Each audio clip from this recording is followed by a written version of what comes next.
It was late, too late, probably. I should have left hours ago, but the deadline loomed over me like a shadow I couldn't escape. The office was silent, save for the soft hum of the air conditioning and the distant buzz of the fluorescent lights. Everyone had gone home long ago, leaving me alone on the 14th floor. I packed up my things, stretched, and felt the fatigue settle into my bones. I checked my phone, almost midnight. With a sigh, I slung my bag over my shoulder and headed for the elevator. The building was old, and the elevator wasn't much better, but it worked well enough, usually. I pressed the button and waited, the familiar ding echoing in the empty hallway. The doors slid open, and I stepped inside, punching the button for the lobby. The doors closed with a soft thud, and the elevator began its descent. That's when it started. The elevator jerked to a stop on the 12th floor. Confused, I stared at the doors as they slid open. The hallway outside was dimly lit, and the floor looked deserted. No one got on. I stepped forward, craning my neck to see if someone was there, but the hall stretched out emptily in front of me. I pressed the button for the lobby again, and the door shut. Odd, but maybe just a glitch. The elevator shuddered and continued down. It stopped again on the 10th floor. The doors opened, revealing another empty hallway. This one was darker, shadows creeping from the corners like ink spreading across the walls. My pulse quickened.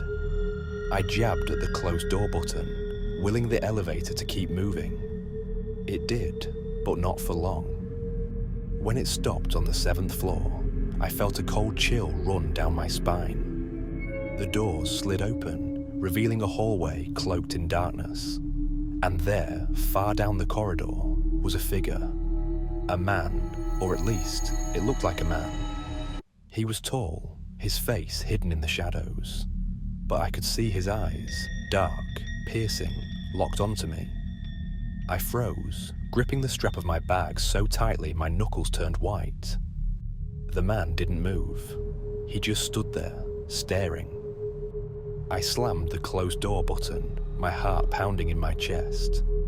The doors shut with a groan, and the elevator lurched downward. Floor 6.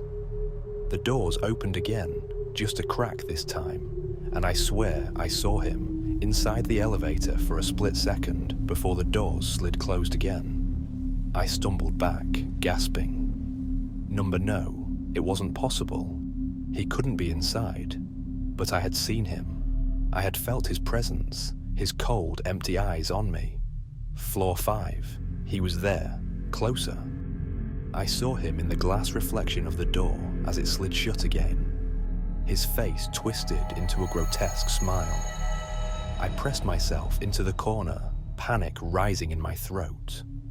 The elevator continued its descent, each floor bringing him closer, each moment stretching into eternity. When I reached the lobby, the doors slid open. He was waiting. This time, he didn't disappear. He was there, in the flesh, standing before me, his smile widening as the lights flickered out. And then, everything went dark. It started the night my new neighbor moved in. I was sitting on my porch, enjoying the quiet, when I first heard it. A low, guttural groan coming from the house next door. At first, I thought it was a weird animal, or maybe some construction work inside. But as the days passed, the noises became more frequent and harder to ignore. Metallic scraping, muffled thumps, sometimes even what sounded like distant growling. I chalked it up to the neighbor being eccentric. Maybe he had an exotic pet, or was a collector of odd things. After all, I'd only seen him in passing. A tall, gaunt man with sunken eyes, who kept mostly to himself. We exchanged polite nods but never spoke. He didn't seem like the kind of guy you could just walk up to and ask, "Hey, what's making those god-awful noises in your house at night?" Weeks passed, and my curiosity grew. I'd lie awake in bed, staring at the ceiling, listening to the disturbing sounds that seemed to be coming from deep within his house. My mind played tricks on me, imagining all kinds of wild scenarios, torture devices, strange machines, or creatures from some hidden world. I told myself it was none of my business, but every night the noises seemed to get louder, more insistent, almost like they were beckoning.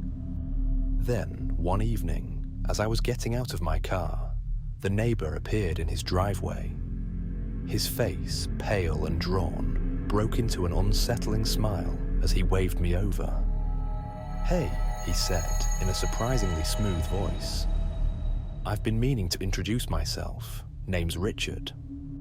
We made small talk for a bit, and then he did something unexpected. He invited me over for a drink.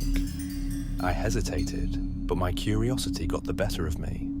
I followed him inside. His house was surprisingly normal, cozy even. We sat in the living room, sipping whiskey, and the conversation was pleasant enough, though Richard had a peculiar way of avoiding eye contact. I was starting to relax when I heard it, the noise, louder this time, closer. I froze, my glass halfway to my lips. Richard didn't seem to notice. "What is that?" I asked, trying to sound casual. He looked at me, his smile slowly returning. "Ah, that. Don't worry about it." He paused, his eyes glinting. "Would you like to see?" My heart skipped a beat, but I found myself nodding. He led me to the basement door.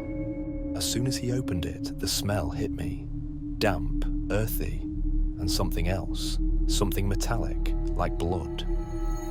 We descended the creaking stairs, my pulse quickening with each step. The noises grew louder, more defined, like something was breathing heavily in the dark. At the bottom of the stairs, Richard flipped a switch, and a dim light flickered on.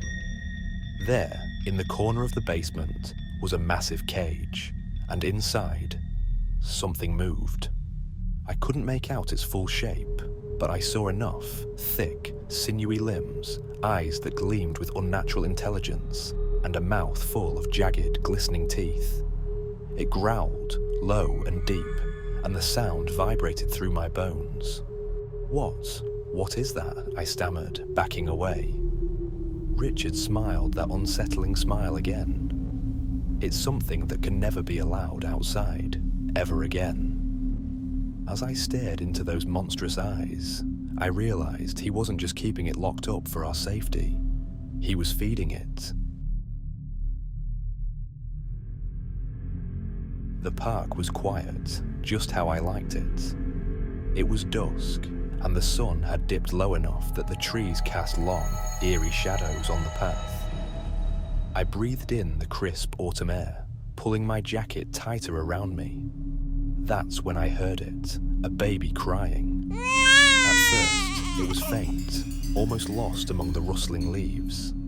I stopped, scanning the area, and there it was, a stroller sitting by itself near the edge of the woods, its silhouette stark against the dimming sky. I hesitated, heart quickening. Who would leave a baby out here alone? The crying grew louder, frantic. I took a step forward, then another, drawn toward the sound.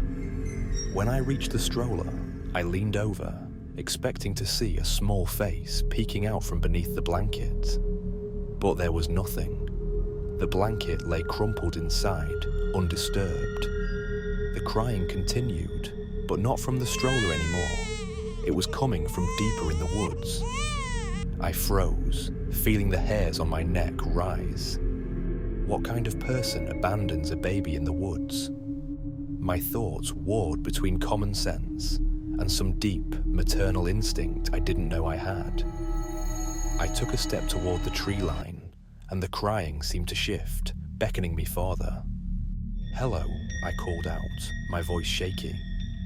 No response, just a relentless wail. I glanced back at the stroller. It sat there, still and lifeless. But the crying, it sounded so real. I ventured into the woods, the path behind me disappearing into darkness. Each step felt heavier than the last, the crying always just out of reach. The trees seemed to close in, twisting shadows in the fading light. "Where are you?" I whispered. The crying intensified, more desperate. My heart pounded in my chest as I pushed through the underbrush, branches clawing at my clothes. Then I stopped. Something wasn't right. I turned back toward the park, intending to give up, to call for help, when I saw it. The stroller was following me. It was at the edge of the woods, barely visible in the fading light. The wheels turned slowly, creaking on the uneven ground, empty, moving on its own. I stumbled back, tripping over a root. The crying continued, louder now, as if the baby was right behind me. But when I spun around, there was nothing, just the dark, oppressive woods. I turned back to the stroller. It had moved closer.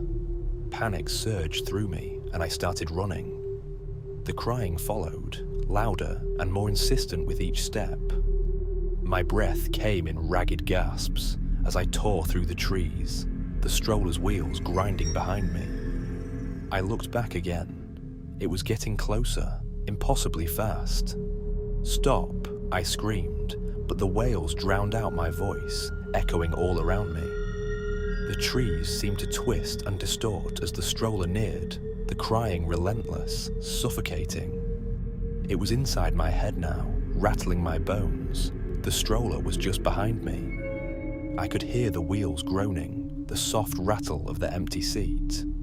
Then the crying stopped, and the forest went silent. Thank you for watching. Please like and subscribe, and check out my other horror stories on the screen now.